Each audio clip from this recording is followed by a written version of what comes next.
NTV, turning on your world.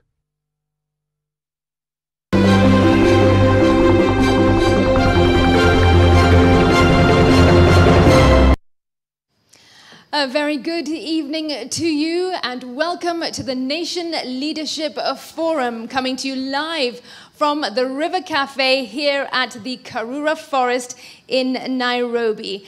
This Leadership Forum is taking place on a very important day, the 5th of June.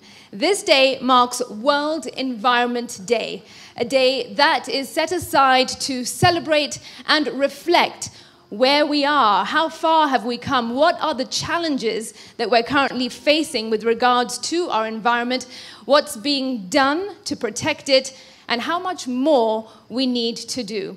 For many, this is a significant day, and for others, World Environment Day should, in fact, be celebrated and marked every single day. Thanks so much for joining us. I'm your host, Smriti Vidyarthi. You can join the conversation on our social media platforms. That's on X or Facebook, and you can use the hashtag Generation Restoration. Tweet at Smriti Vidyarthi or at NTV Kenya. Share your questions as well, and at some point during this conversation, we will get them answered.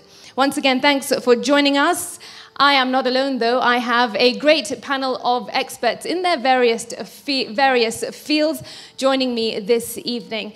A quick introduction. On my immediate left, I have Caroline Njeru. She is the Greater Rift Valley Landscape Manager with the Water Resources Institute.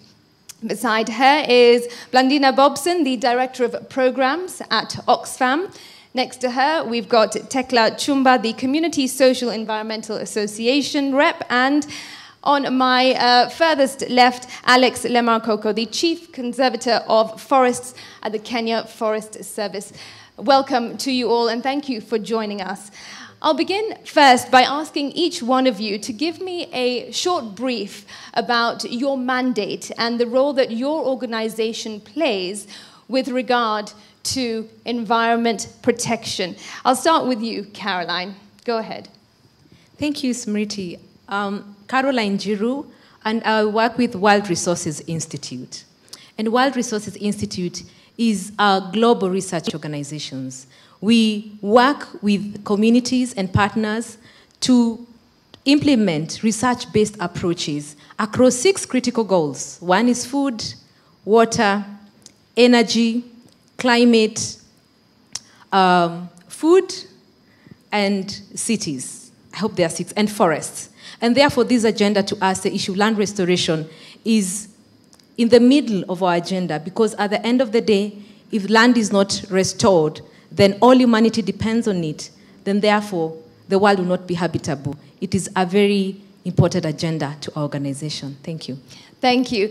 Blandina, of course, the topic is Our Land, Our Future. And the subtopics, land restoration, desertification, and drought resilience.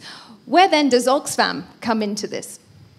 Our mandate as Oxfam is basically around addressing the inequalities that exist, which contribute a lot to the poverty that we're experiencing. And our programs are basically focused on there's humanitarian system strengthening, which is responding to different disasters, including drought.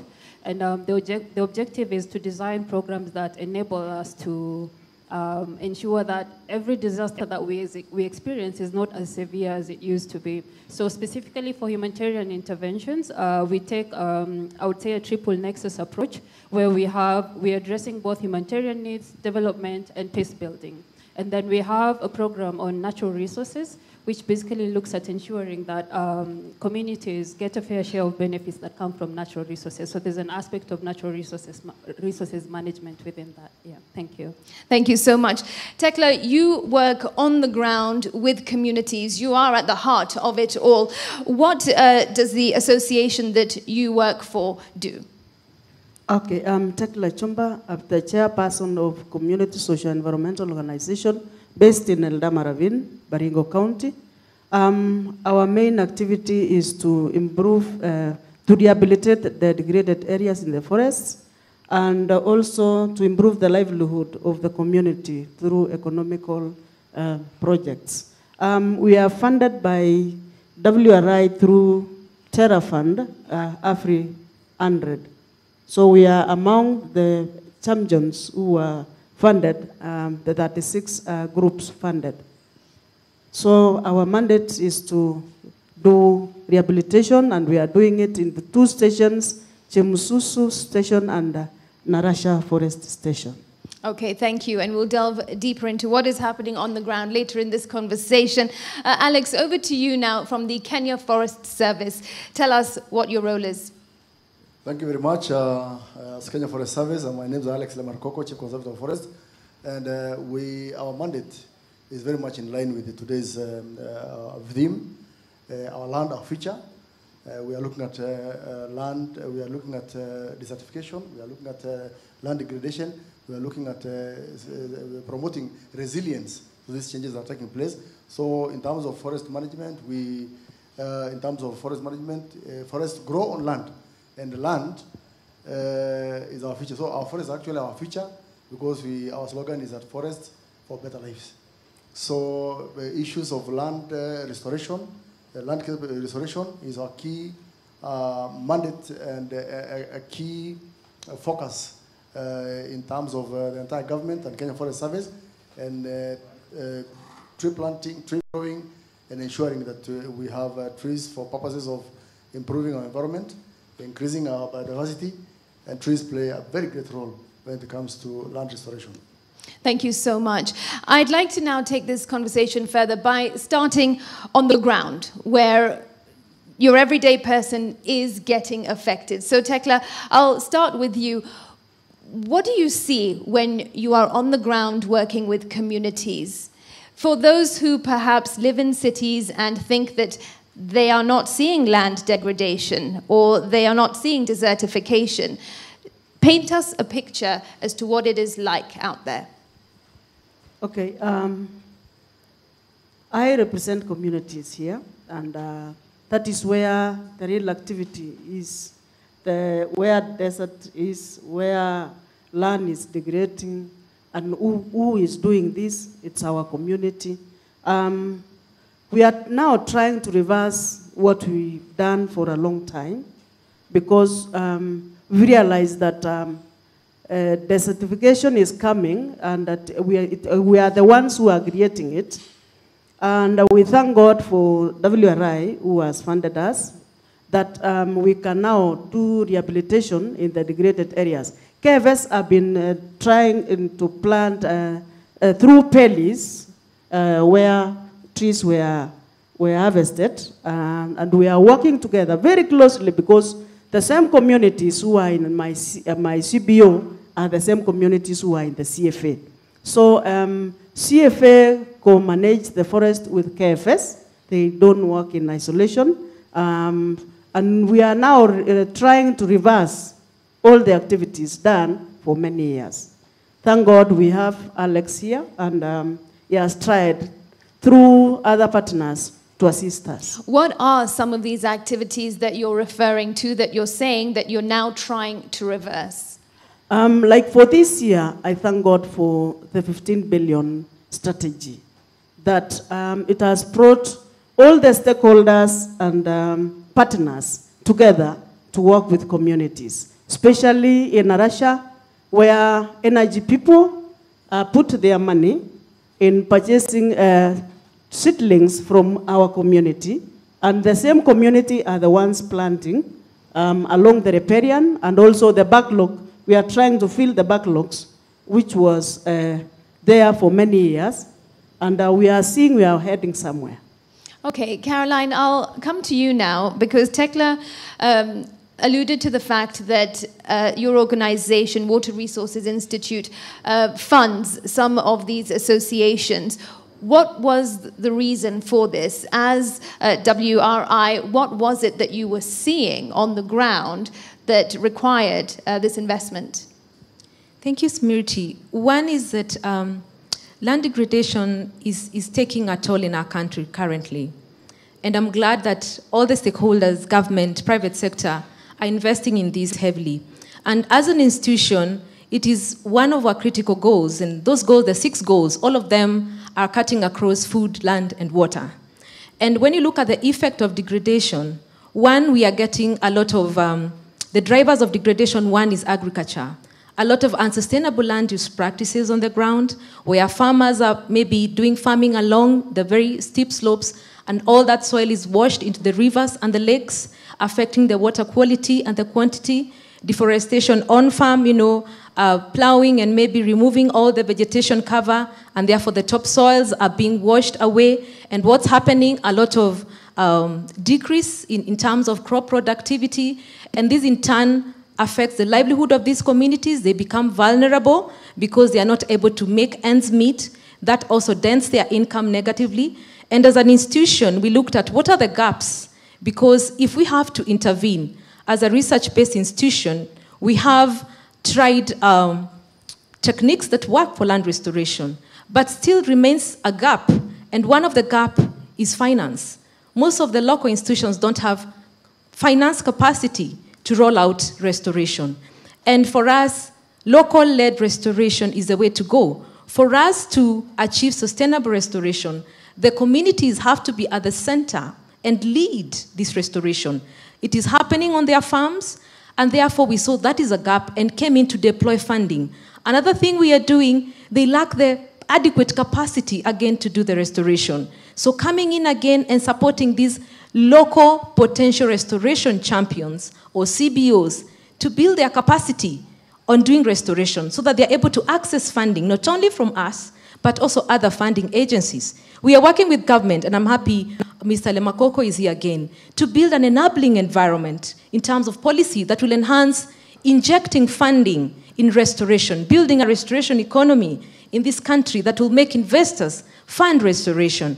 And it is a four-pronged approach, and therefore Tekla, who is coming from COSEO, a CBO that WRI is financing through TerraFund, is working with other constituents.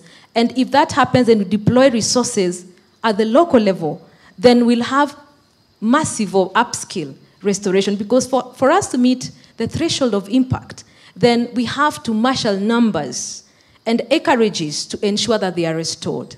Thanks. Thank you. Alex, how would you define land degradation? What are we really talking about? Good. Well, land degradation is a very wide subject because, one, God gave us land that has had everything. But because of human activities, we have impacted our land negatively. Land, an ideal land will be a forest with good forest cover, tree cover, and also vegetation cover. And also, it's also described by what we call edaphic factors. These are factors, soil fertility, soil structure, and the biodiversity below the ground. So land degradation is loss of biodiversity. That is number one. Two, loss of other fauna and flora, and also a reduction of soil quality based on human activities as well as pollution. And dumping and anything that reduces the quality of soil. So land degradation, the overall effect of land degradation is a low productivity of our land, low productivity of our livestock production, and poor quality of resources that emanate from our land-based resources like forests, water, and it is basically the negative effect of what we will call irresponsible use of our resources. And of course, that irresponsibility is coming from perhaps communities, from humans. That brings me to you, Blandina.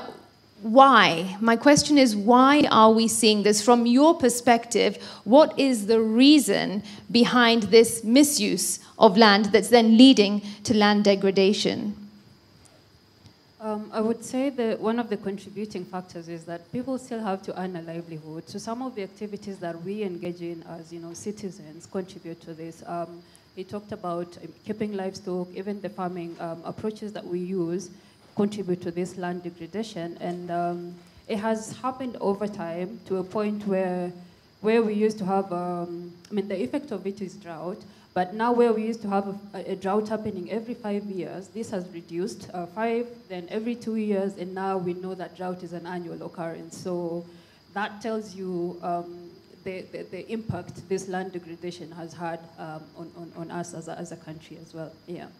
All right. Do you have any comment to add on that as to, from your perspective, Caroline, why this is happening? I mean, is it an issue also of the lack of space, growing human populations, a scramble for resources, poverty, to add on to what was said?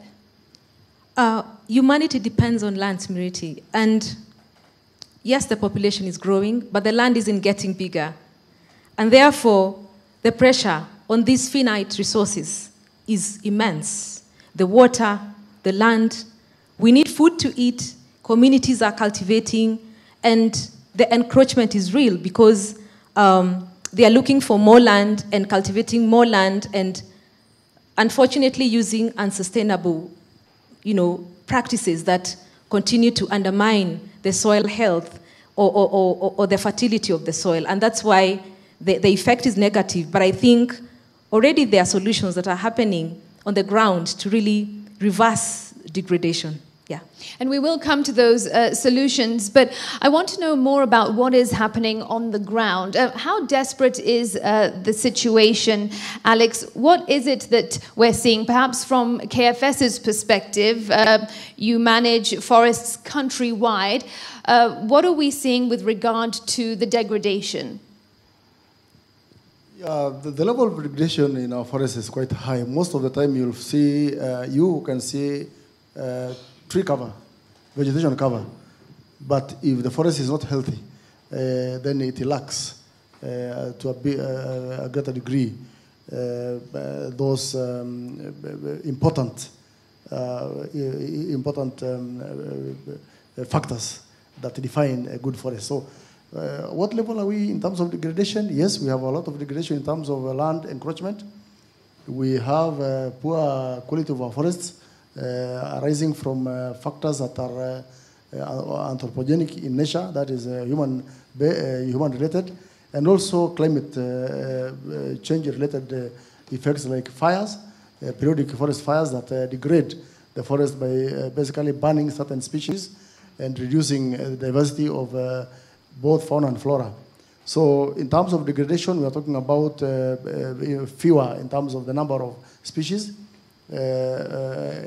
overexposure of soil to other factors, and therefore they become more erodible, and therefore affecting our rivers, siltation of our lakes, rising of lakes arising from siltation. Sometimes we think it is more of siltation that is causing the rising of lakes, as opposed to what people think it could be tectonic plate changes. No, more of it is erosion of land above upper riparian ecosystems, and therefore causing the negative effects within our water bodies. All right, go ahead, Tekla. Do you want to contribute? Okay, I want to concur with CCF, but I will divert a little bit because most of the forest stations, especially in our place, it was over-harvested early 1998 and 2000. And when the Shamba system was stopped, nobody went back to replant. And it stayed for a long time until the other day when we were given PELIS, that is Plantation Establishment for Livelihood Improvement. And we've tried our level-best, although the backlog is still there because of harvesting. If they continue issuing sawmillers to harvest, the backlog still heap. So we now thank God that they have a plan, harvesting plan, which if they will follow, although it is biased, because some stations will be over-harvested also. If a station, about 9 plantations will be removed at once, per year, And another challenge which KFS has, I don't want to fear saying, is that lack of money to hire casual. They have few casual to do the tree nurseries, and also time of giving out the seedlings, the seeds and the tubes also comes late. That communities go an extra mile to do a tree nursery, then replant the same shamba, because they subdivide a plantation for community CFA to replant. So community volunteer to go and plant the portion given, and the tree seedlings comes from the community. If KFS can empower their station managers by giving them seedlings on time and the tubes on time also, I'm sure we can do it faster.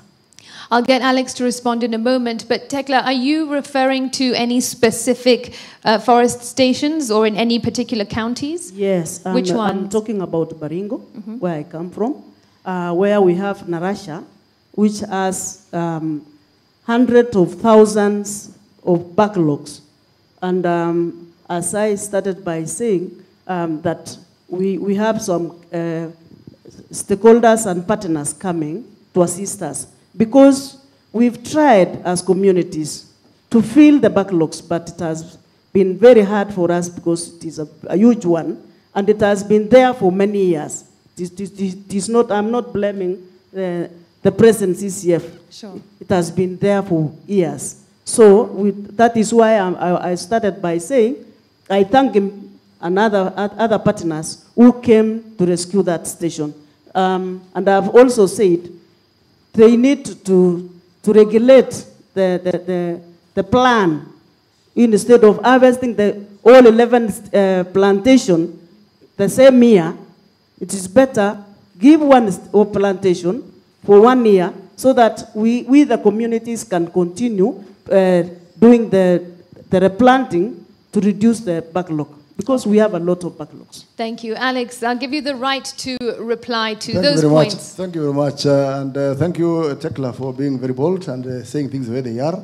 It is true. There has been a big problem in this country in terms of management of our forests. But this is basically is because there was, we ignored the professional application. When you ignore the professions, then you're going to have bad forests. But when you support the profession, we work under forestry principles, scientific principles of management. And if they are applied, we are not going to have problems in our management of our forests. But when you have other views that are not supported by any scientific knowledge about management of our forests, then you're going to have very bad forests. I will give an example. We have 2.6 million hectares in this country being forests. It's only 150,000 hectares that are under forest plantations. The idea behind plantation forestry, the wisdom behind plantation forestry is actually to protect natural forests.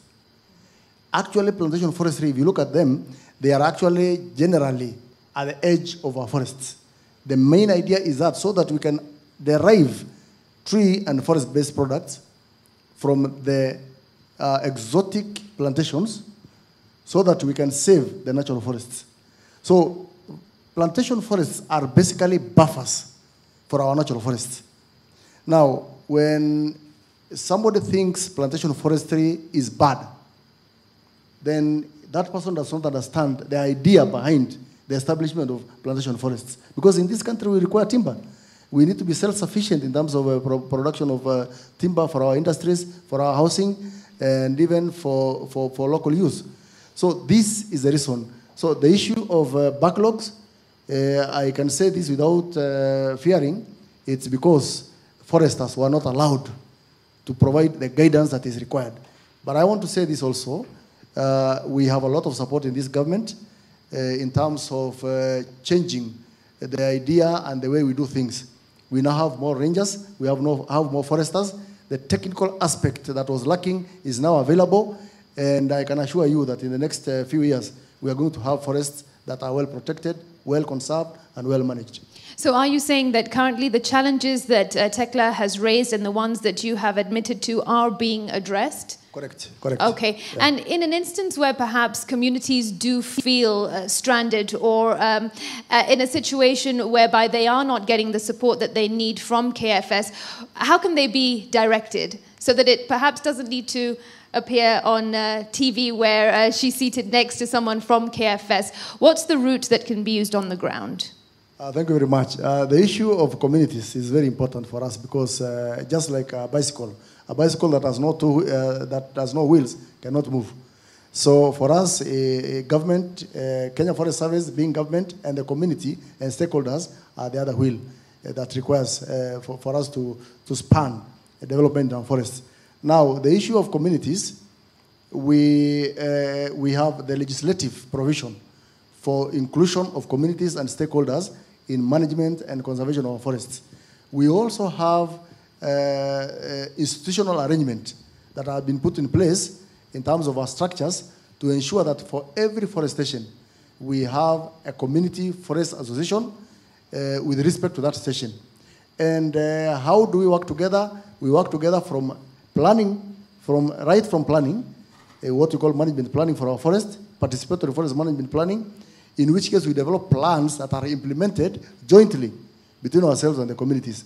Now, where there is a problem, where there are no resources, or where their communities are hostile, because we have some communities that are actually hostile, and they think community forest association is a creation of Kenya Forest Service. It's a creation of the law, and is guided by the Constitution, because the Constitution actually goes for participatory approaches in all public related activities. So for us, we are saying we are coming from a bad past, but we are seeing a lot of positive improvement in terms of how we relate to the communities and how the communities are coming in.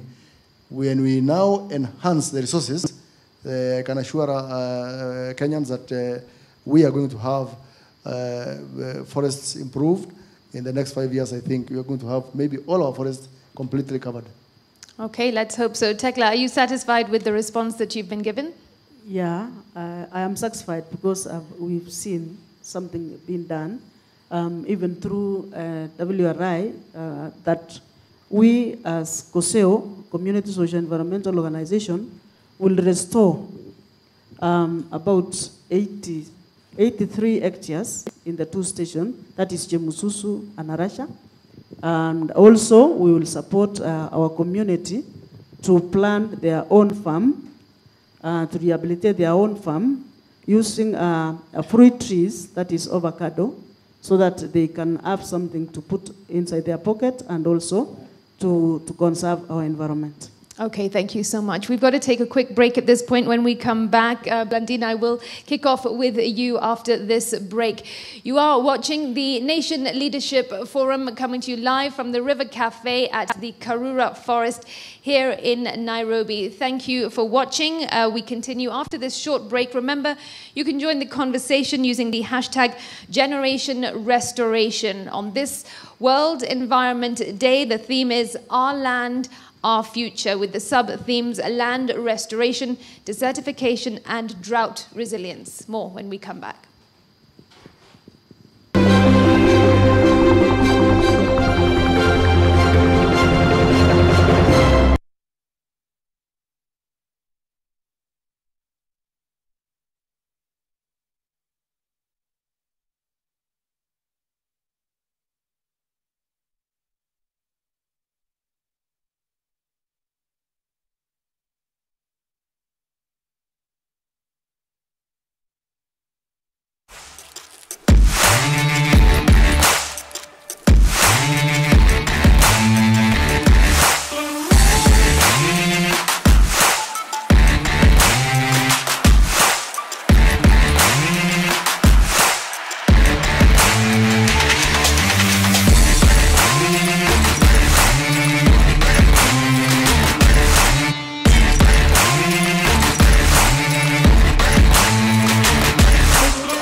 The moment I feel my pain starting to fade, it's like I'm going back to myself on a really good day.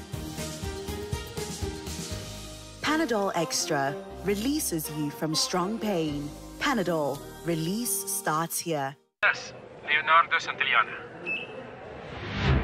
Look, if you really do love your husband and you don't want to see him suffer another nasty accident just like this one. This is no longer his number. Don't call again. My life is in complete chaos. Even more so since I saw you again. Because you remind me of the man that I used to be. Yes. A few months at most. Never have we ever been apart. Never. You are the one.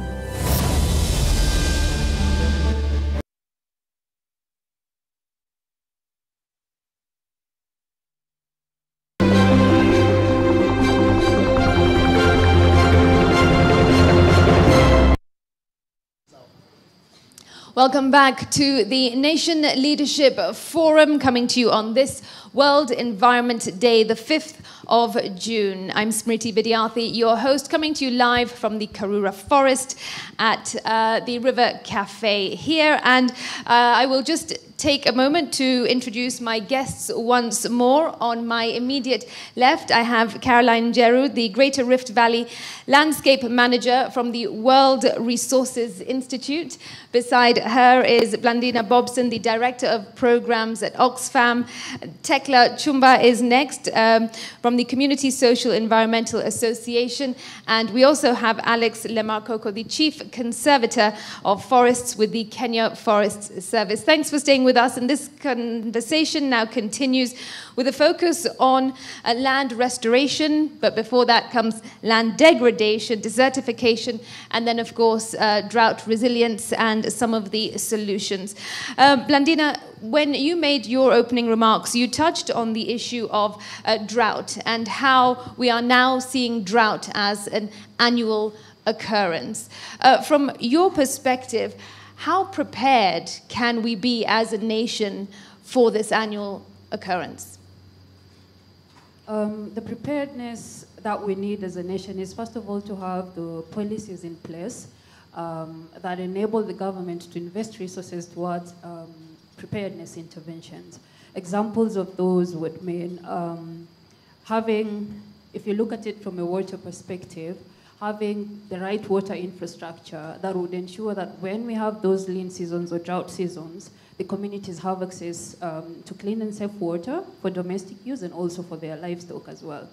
Other preparedness measures include even social protection by the government so that when the drought occurs, then they have the resources to reach the most vulnerable households that have been affected.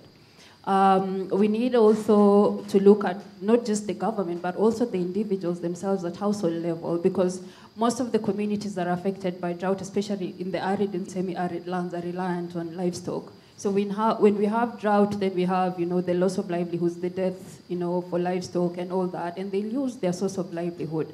So there's need to be a shift, from being dependent on livestock and adopting other alternative livelihood methods, like, businesses for those that it can work, drought-resistant crops for those who are doing farming, and not just continuing to engage in the old traditional ways that we've been used to, because we have to come to that place where we accept that now drought is our new normal, and accept the fact that as a country, the resources towards responding are dwindling. Like, there's crises all over the world, and the donor community is basically prioritizing those ones that look like have more impact, and Kenya is not probably amongst those prioritized countries. So the government has to look inward. We have to mobilize resources, within the country to be able to respond, and response is expensive. So the best approach is just being prepared, having systems and structures that would anticipate, the drought, and be able to respond when it happens. When we are prepared, what it does is that it mitigates the effects of the drought when it happens. And the good thing about drought is that it's a slow onset disaster. Like, we know now we are coming from an El Nino. The anticipation is that after every El Nino, we'll have a La Nina, So we have a few months to prepare before it hits us. Unfortunately, That hasn't been the case. Like every other year, we would just be on the news saying how we're being affected by the worst drought ever, and we are calling on the international community to come to our rescue. Yet we had months, to prepare for this. So my question to you again then is why? Why are we at a position where we're talking about we need to do X, Y, Z?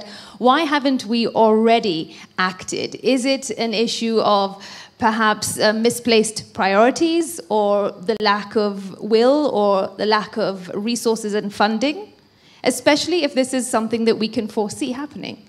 I don't think it's an issue of lack of resources because we pay taxes. And I think this is where we need to also see that the taxes are working for us. One of the things that has been identified as a gap is basically in terms of public participation and the communities being a part of that process and representing their priorities. Most of the times when this is happening, we don't have a significant population, being involved. In scenarios like when you're in the arid and semi-arid counties, these people know what they need to be able to cope with the drought. But when we have those annual budgeting cycles and we don't reach out to them and ask them what they need, we end up investing resources in really investments that would not help them cope with this drought. So there's that big gap that is there in terms of how we mobilize and organize for the citizens to take part in the public participation process, especially during the annual budgeting processes. The second thing is, I would say at the community level, is just the lack of information and knowledge of what else is available for them to be able to diversify their livelihoods, but also information and knowledge of how their day-to-day practices are actually adding to what we're experiencing right now. So there's a huge information gap in terms of how this is impacting us. I would look at it as, as an individual, fine, I probably have poor farming practices, but I don't see how I'm contributing to this global phenomenon that we are currently experiencing. Yeah. Okay, Alex, I'd be curious to understand your perspective from, I suppose, a government's point of view. What is your response to some of the points that Blandina has raised when it comes to the fact that we know what's happening, we can see it. There are experts, there are professionals who can foresee this, but we're just not seeing significant action where we should. Well, I think the main challenge we have is the issue of responsible management of our land resources. That one lacks. Yeah, because why would a person see a forest from the perspective of, only timber?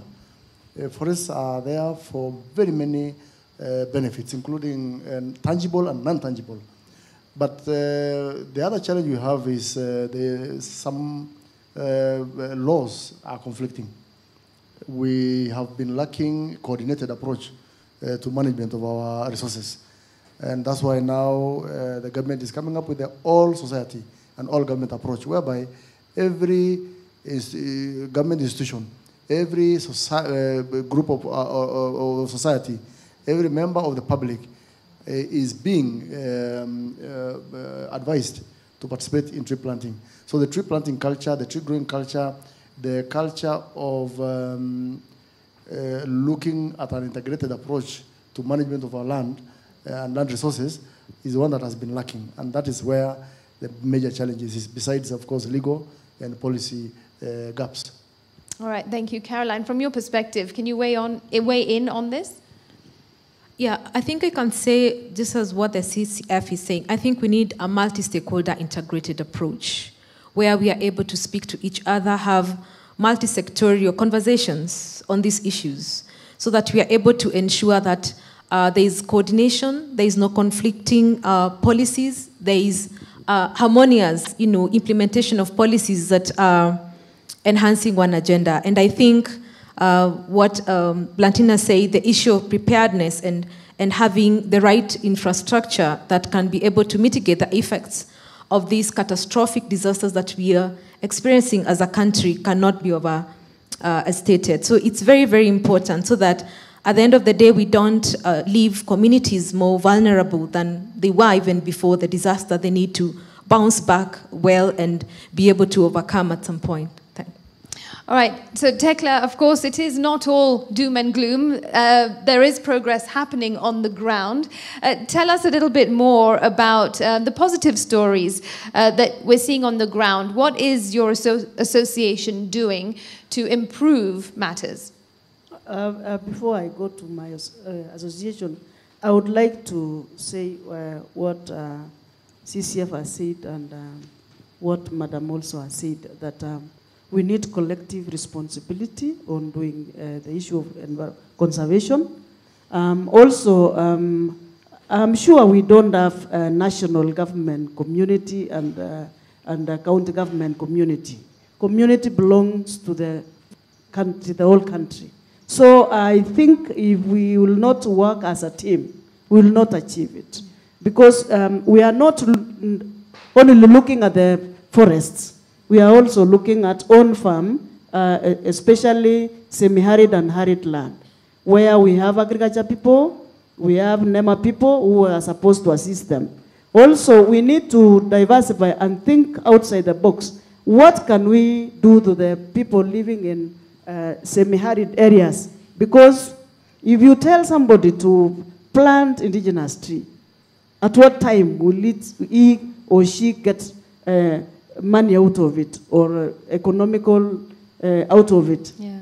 Why can't we say we look for people who can buy carbon credit and make the tree standing and get money?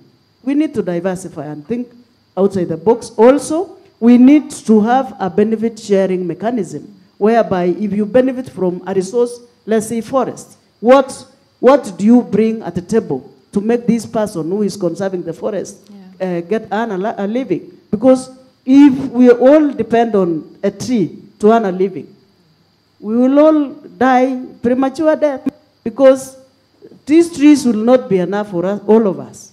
Remember, everyone, when he dies, we use coffin, and we don't think about it.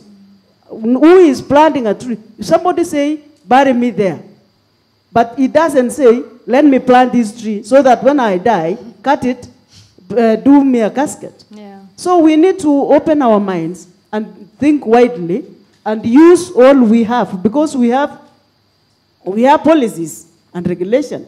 It's good that it has come out of CCF that we have conflicting laws and policies. Us as communities, we have been singing in, out, but we have not gotten an answer. Here now, climate change is on us. Yeah. We are now dialoguing, trying to reverse it, but leave no one behind.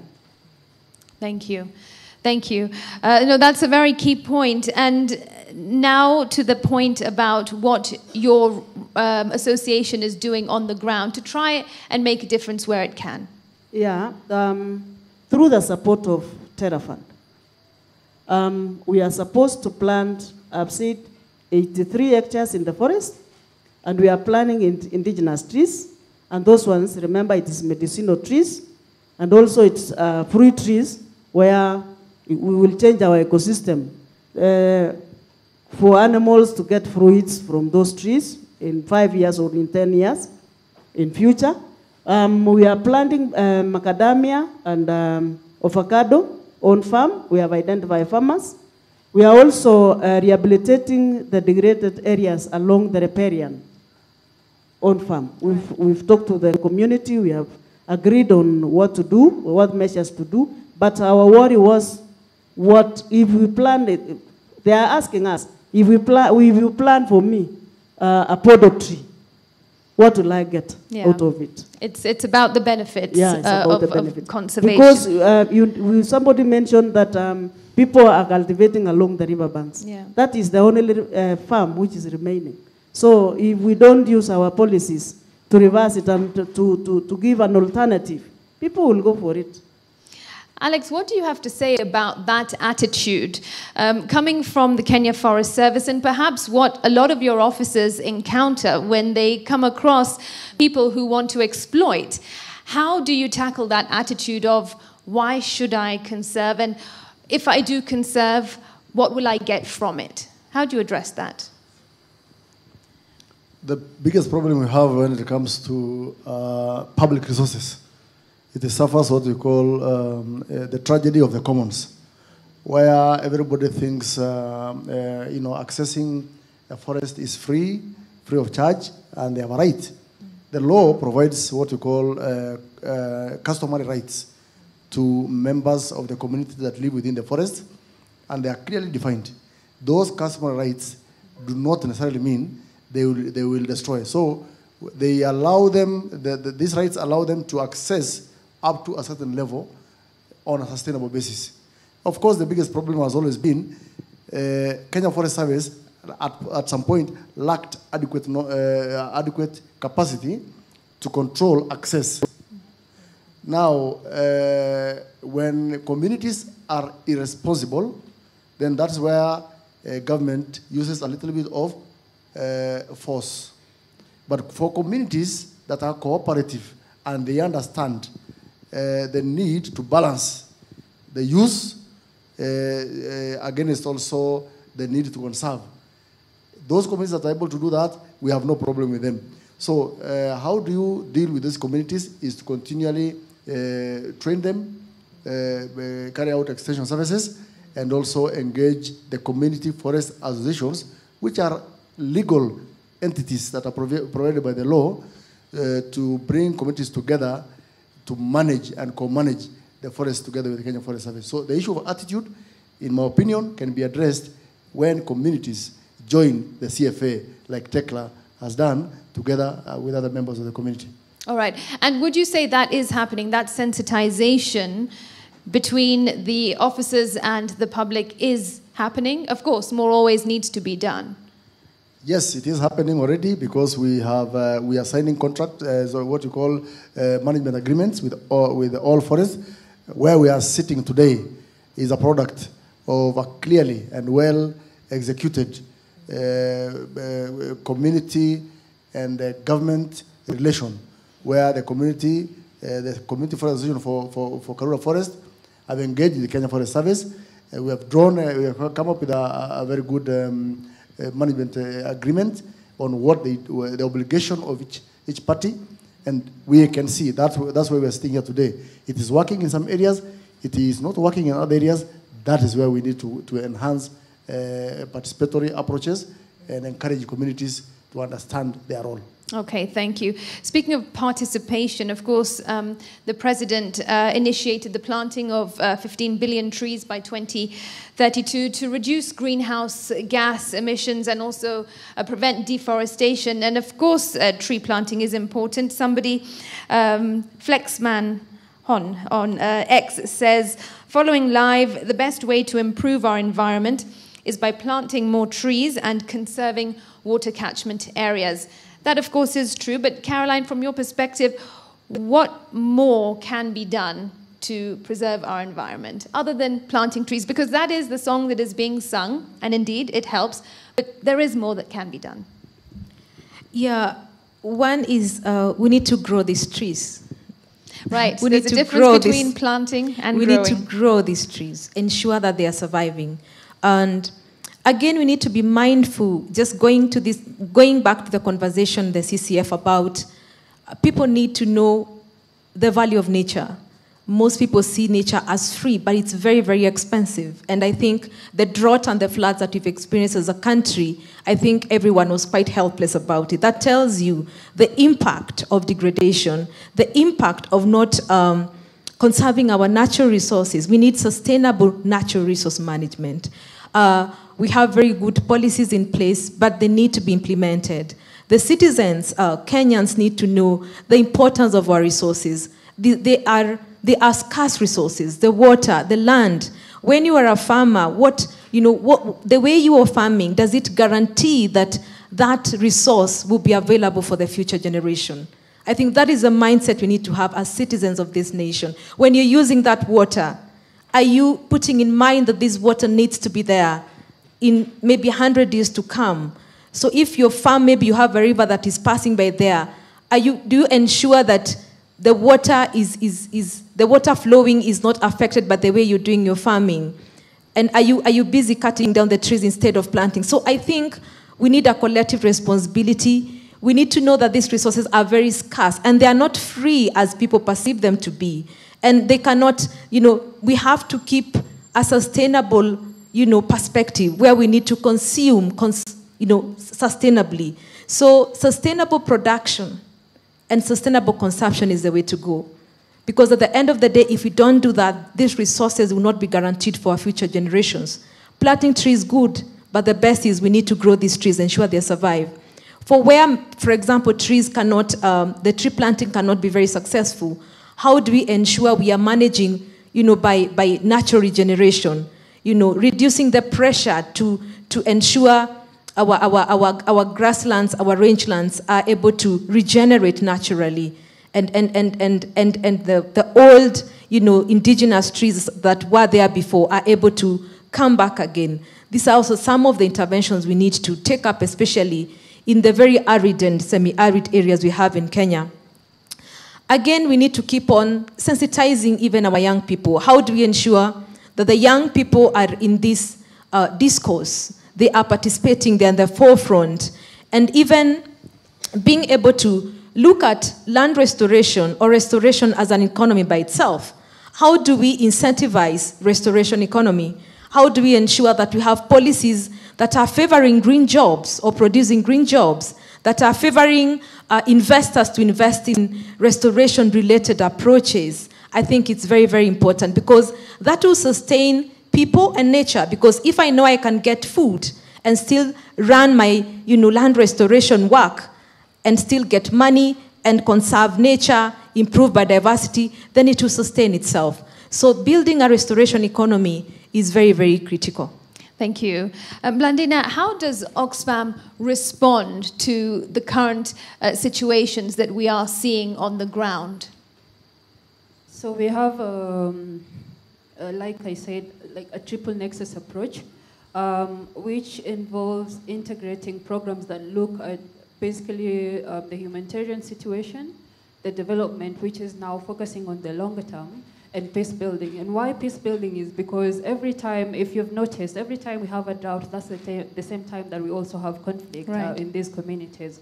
Because then resources are scarce in terms of pasture, in terms of water. So the communities congregate in, the fewer areas that are left with these resources. And before you know it, then they start fighting. Because I've seen instances where herders would have to wait for up to 6 hours to water their animals. So you're there and there's another person who also has a big herd, and those misunderstandings and the frustration then lead to conflict. So for humanitarian, what we do is basically cash transfers to vulnerable communities or communities that have been affected. And this is based on like a 50% minimum expenditure basket. So we would carry out a market assessment to understand how much does a household need to be able to survive. And then we give 50% with the assumption that the other 50% is coming from other sources.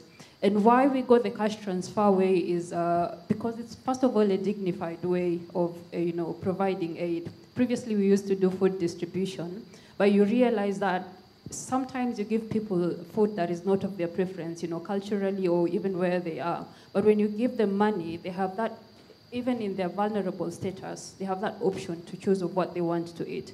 They have a choice on how they want to use the money.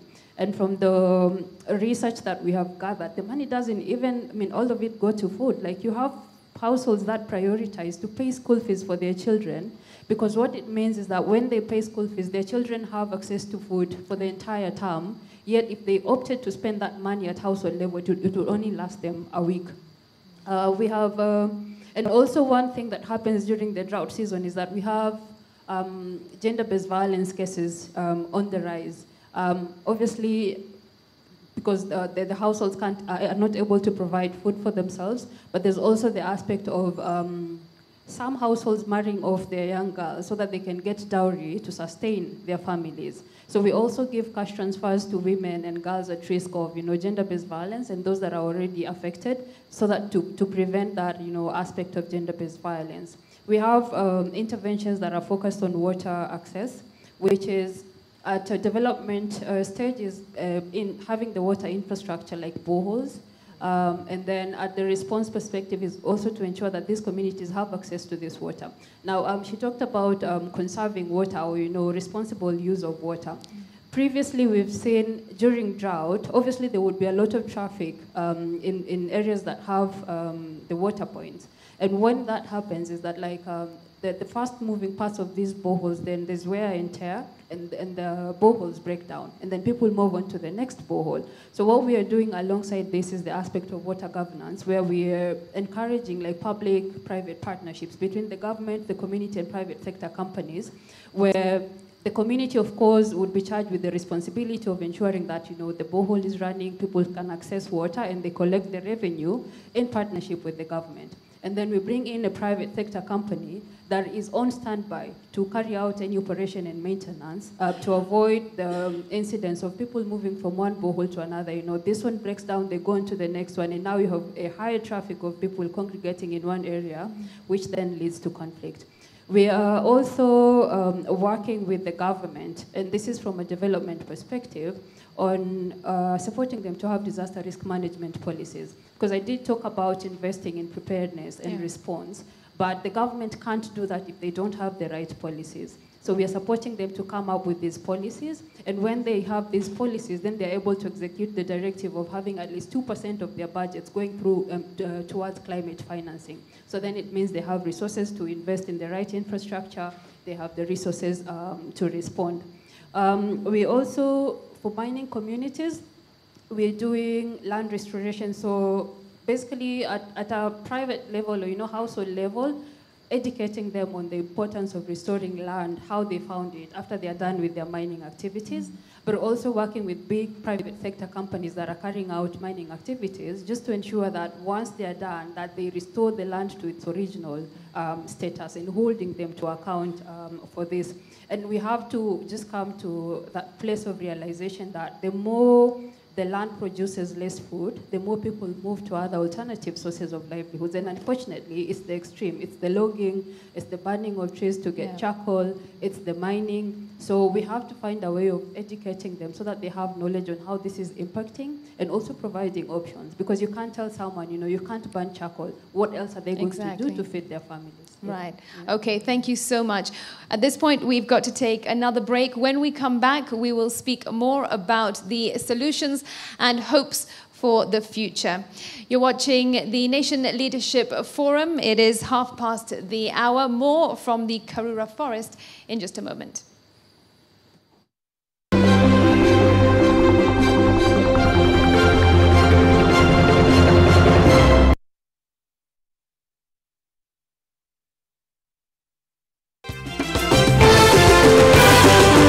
Yajayo katika NTV jioni.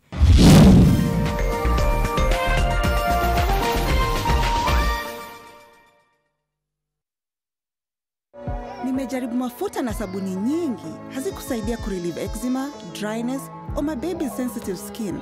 Tangu nigundue the new Nice and Lovely Baby Naturals wash. Ni soothing during bath time na haiwashi macho.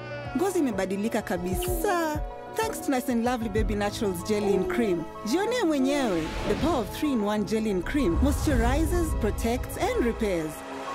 Chagua Nice and Lovely Baby Naturals, approved by pediatricians and dermatologists.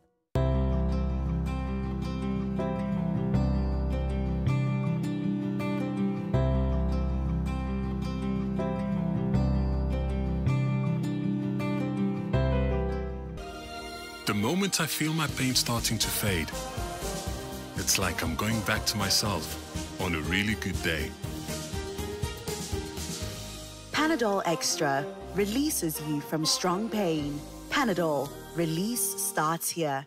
Get ready for the Kenya Meat Expo and Conference 2024, your ultimate opportunity to connect with industry experts, meat enthusiasts, and discover innovative ways to revolutionize Kenya's meat industry. Join us at the Kenyatta International Convention Center from 12th to 14th June 2024 for 3 days of exhibition, networking, and sizzling experiences.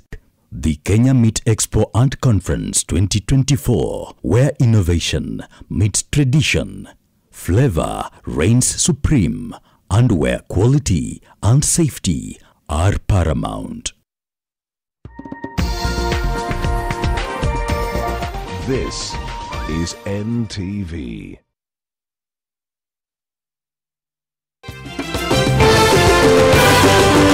Yajayo katika NTV jioni.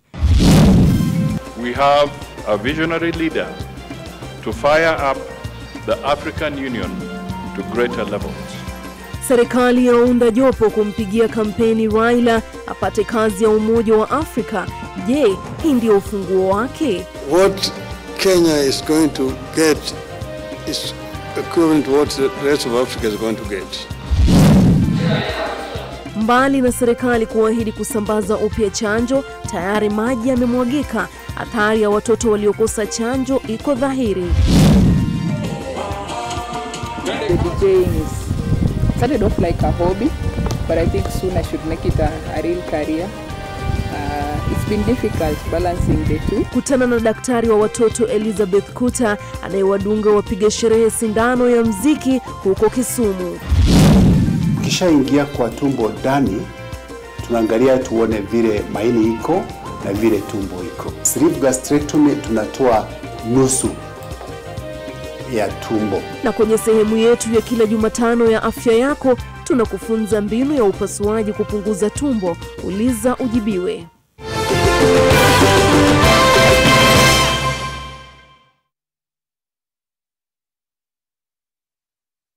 Nivea Pearl and Beauty Deodorant with natural pearl extracts and avocado oils for soft, smooth and beautiful underarms. The perfect balance of 48-hour protection and care with delicate fragrances. Feel the power of pearls. Nivea Pearl and Beauty for soft, smooth and beautiful underarms. Try our new Pearl and Beauty Black Pearl for smooth and perfumed underarms.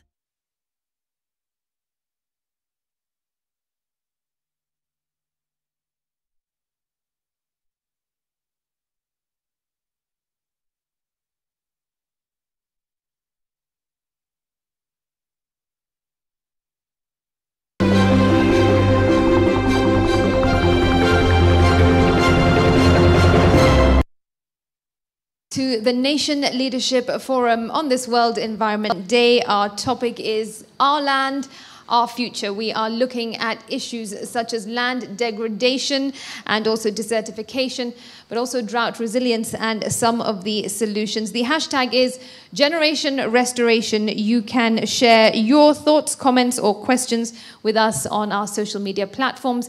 You can tweet or rather X me at Smriti Vidyarthi and at NTV Kenya, and we will go through some of your points.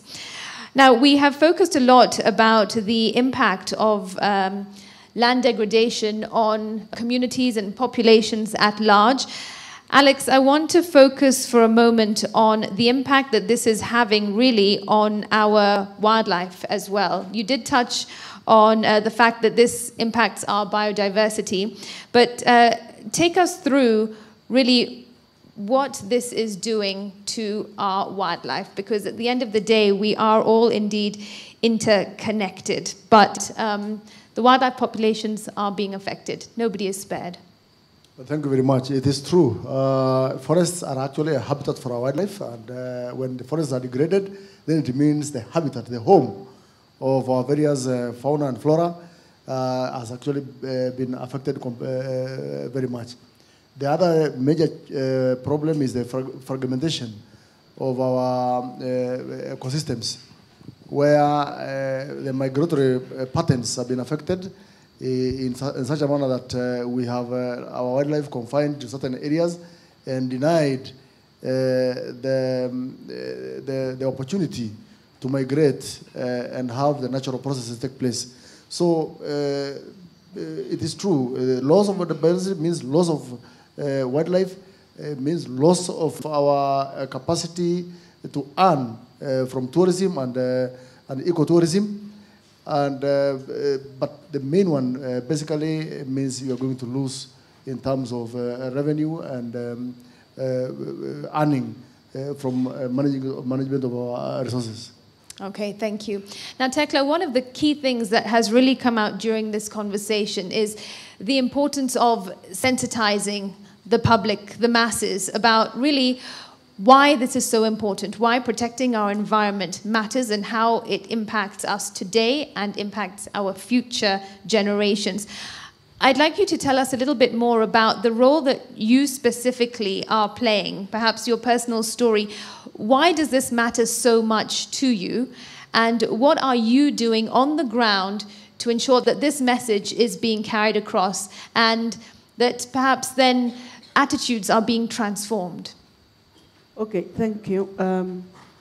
I would like to start from where CCF left the other time, we have the management plan and management agreement being signed by community CFS and KFS. But for many years, we are experiencing a lot of challenges because it has never been implemented. And I think if KFS can be empowered to assist communities to implement the management agreement, the issue of user rights will increase the livelihood of the community, because community always implement what they get something on the table, the livelihood. Like for grazing, they implement grazing, they implement PELIS, that is plantation and the establishment for livelihood improvement, and water abstraction. But when it comes to ecotourism, the way you told us about Karura, where we are, for community it is a tall order, because even to be given the permits, it takes time, and they sometimes say a community has no capacity, but we need to dialogue and come to consensus that that can be an alternative for community to get some livelihood, instead of looking for trees to cut, and also instead of burning charcoal. So my urge is that we implement the management plan, because we are using donor money, a lot of donor money, to develop one. It's about $1 million plus. So another thing which I can say KFS can be capacity builded is that I would like to thank President for employing the rangers, but I'm not saying they are enough, but they have tried to conserve our forest. If you go to the forest now, you can see some changes. It is not life as usual. But another challenge which I see there is that the rangers has no houses. They are suffering. The other day in Elgeyo Marakwet, some were killed because of where to stay. They were sharing houses with other soldiers and they killed themselves. So I was requesting the government to assist KFS build houses for the rangers, and also to employ other rangers, because they are not enough.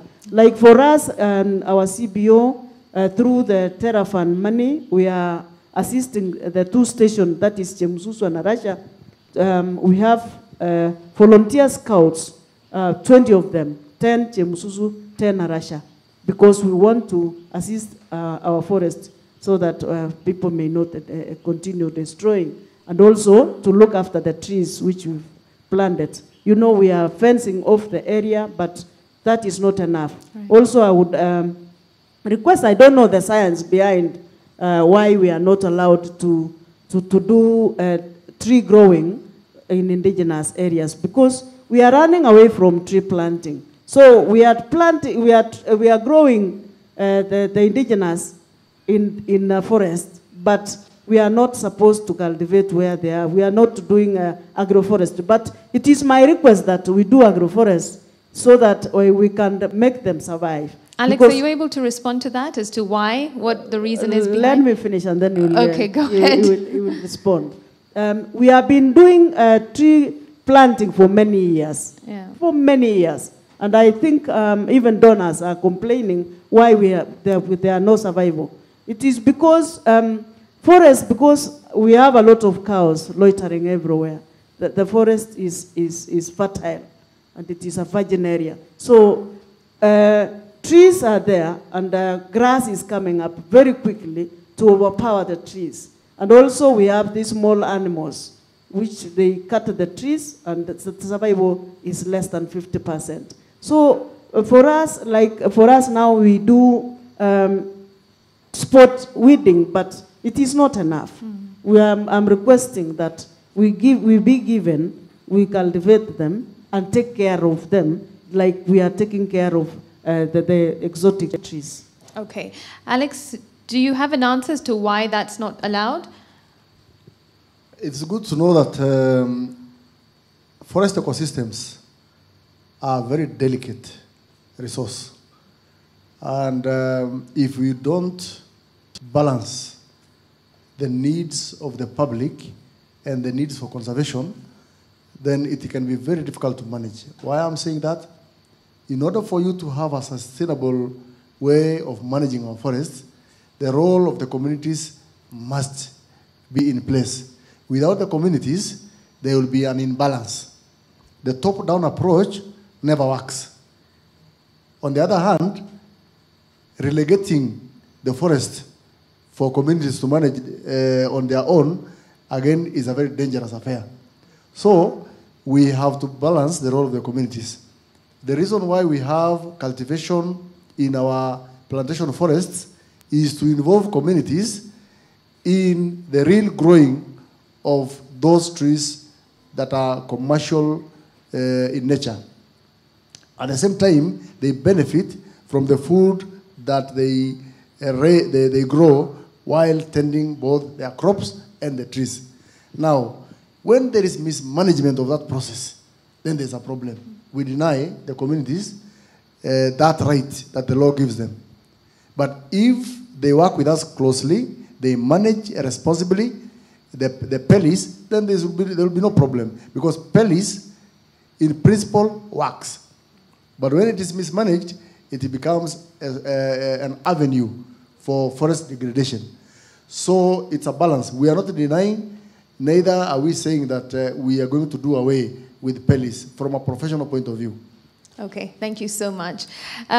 Just back to my question initially to you, Tekla. You are speaking about your wish for KFS to be empowered, but I want to know from you, what are you doing on the ground to empower your communities around you and spread the message about the importance of conserving, since you play a key role? Okay, thank you. I've been given airtime by Chamge FM, that is our cultural media. Every month I'm given an airtime to hear my views, and I normally articulate that we need to reverse what we have been doing and do the right thing. Because me, I was born in the forest, and what I see now is not what I used to see. The waters were very clean, but now the waters is carrying a lot of tons of soil to Lake Baringo, and I'm sure we are doing harm to the downstream. So I normally say we plant trees even when we are doing capacity building and capacity awareness on selection of the people to benefit from our project. We normally sensitize our community. Because sensitization and capacity awareness is a continuous process. Because our old men did not go to school, but they protected they conserved our forests. But because of our interest and maybe our benefits, we are destroying our forest. But we are trying to tell them, it is not killing a tree so that you earn a living. You need to do other things. In fact, when we go to public participation of county prioritization of activities in county, also we normally request our county of Baringo to issue fruit trees for our community. And they did it. The other day, they brought avocado trees and macadamia, and our farmers planted them. Okay, thank you so much, and keep up the great work. Caroline, it is, of course, not all doom and gloom. We have to leave this conversation on a hopeful note. Tell us about the Restore Local project. Yeah, thank you, Smriti. Restore Local is a flagship intervention or project in Africa. it is anchored on the Afria 100 initiative. For those I know, most of us are in the forestry sector. Africa made a commitment on land restoration. And most countries, over 30 countries, have committed to land restoration and given a target of 100 million to restore. And this interventional project, it's aiming to support governments to really meet these targets. And one of the countries that we are intervening or doing this is in Kenya. And in Africa, there are 3 landscapes where we are accelerating locally led restoration. That is what Restore Local is doing, because we believe we are a research-based organization, and we ensure that what we do is tested. It's something that works. And one of the things or lessons we have learned, that it's very important for communities to be at the lead of restoration. They need to lead this process. They are the ones who bear the brunt of these floods, the brunt of this drought, and they are the most impacted down there at the community level when they have no food in on their table because their farms can't produce, when everything is washed away. So Restore Local is all about accelerating locally led restoration, working with local communities in community-based organizations like COSEO, where Tekla is a chairlady, working with local businesses, profit businesses, on the ground, supporting them to be able to undertake restoration and at the same time earn a profit, working with local entities on the ground. And in Kenya, the landscape is Greater Rift Valley. We have Lake Kivu Rusizi, which cuts across Burundi and Rwanda, and we have the Ghana Cocoa Belt. In Kenya, the Greater Rift Valley landscape has 14 counties out of the 47. And in the last call, we released, we supported 36 institutions, one of them being COSEO, where Tekla is working with the communities. And we are looking at a 4-pronged approach in restoration. One is where we are working with governments, the national and county governments, on policy to create an enabling environment that can incentivize restoration, that can enable or accelerate restoration in the counties and also at the national level. Another one is capacity, because if we build capacity of these communities, they are able to access even resources from other entities. And there are so many local CBOs that are doing restoration, but because they don't have the adequate capacity or the funding, they are not able to undertake any restoration. They watch helplessly. And therefore, we come in to support capacities, and they are able to access funding. The third one is deploying that funding. Of course, the need is huge, but we are really coming in and saying, hey, you have the capacity, then we support, and that's why we are funding the 36 institutions at the landscape level. And then we have monitoring, reporting, and learning. We have to track progress. Right. We have to track the impact the restoration is making. We have to make a case for land restoration, and we can't make a case without data. So how do we ensure that we are able to capture what communities are doing on the ground? Where is the restoration happening? Do we have land use, land cover maps that are showing before and after scenarios, and be able to show the difference that is making? Tracking the jobs that are being created, the green jobs that are coming from restoration, tracking even the other indicators, long-term indicators that go with land restoration. And we believe that when this is happening, really the four-pronged approach will accelerate locally led restoration, because at the end of the day, these massive degraded lands are with the communities. Kenya, we all know, it's either community land or gazetted forest, but most of them is private, where it is my land, it is someone else's land, it is degraded. And therefore, if communities take lead locally and they lead the process, they are at the center, they know even what works, which species do very well there, making them be part of the process in the decision-making process. And the last but not least, gender mainstreaming, gender and social equity mainstreaming. Yeah. We have to ensure that we are leaving no one behind, ensuring that when we are carrying out restoration, we are able to be gender responsive, because how restoration affects women, men, youth, children is totally different. How do we ensure that when we are doing this restoration, it is gender responsive, it addresses the social and cultural norms, and ensure that it is not creating inequalities or even making communities being more marginalized? And Smriti, maybe to say, when you look at the Greater Rift Valley, the county is a host to major water towers in the country. It's also a host to most of the wetlands of international importance.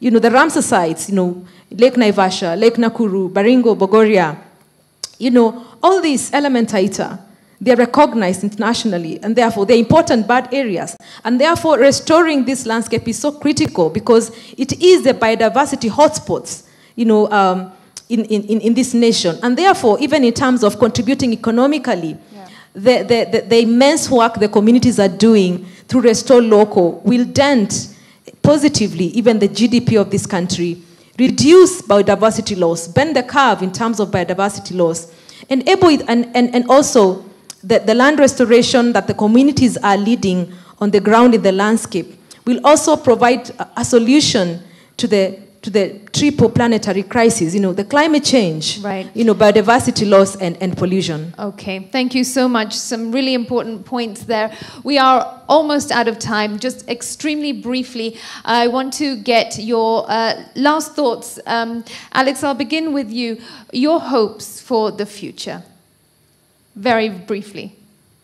My hope for the future is in the landscape restoration program for this country, where we're going to plant 15 billion trees in the next now 8 years that are ahead of us. And that is going to be a game changer in this country. We are going to have 15 billion trees, 20% of them being fruit trees. And those fruit trees are going also to spur economic development through small-scale industries and cottage industries for processing of those fruits, for serving the market. But I'm also saying this, the problem is, if you don't take action, we are going to have a big problem in this country. The conflicts we see in the north might be, people don't understand, but the main reason is resource scarcity. And resource scarcity is because of land degradation. So we must address this land degradation to be able to enhance security in this country, regionally and also internationally. So landscape restoration program is the answer to the problems that we have. Okay, thank you so much. I would really love to get all of your comments, but I am being told that we are now out of time, unfortunately. But so we'll end it there. I think that was a positive note that there is hope, but also if we don't act now, then there's problems ahead of us. And this is something that we can foresee. Thank you all so much for joining us during this important discussion, Our Land, Our Future, on land restoration, desertification and drought resilience. With me this evening was Alex Lamakoko, the Chief Conservator of Forests with the Kenya Forest Service. Beside him, Tekla Chumba, Community Social Environmental Association Chair Lady, thank you. Blandina Bobson, thank you so much, the Director of Programs at Oxfam. And beside me, Caroline Jeru, the Greater Rift Valley Landscape Manager with World Resources Institute. Thank you very much. Thank you so much for watching this Nation Leadership Forum. The conversation can continue on our social media platforms on this World Environment Day. Thanks for watching. I'm Smriti Vidyarthi. Do stay tuned. The news is coming up in a moment.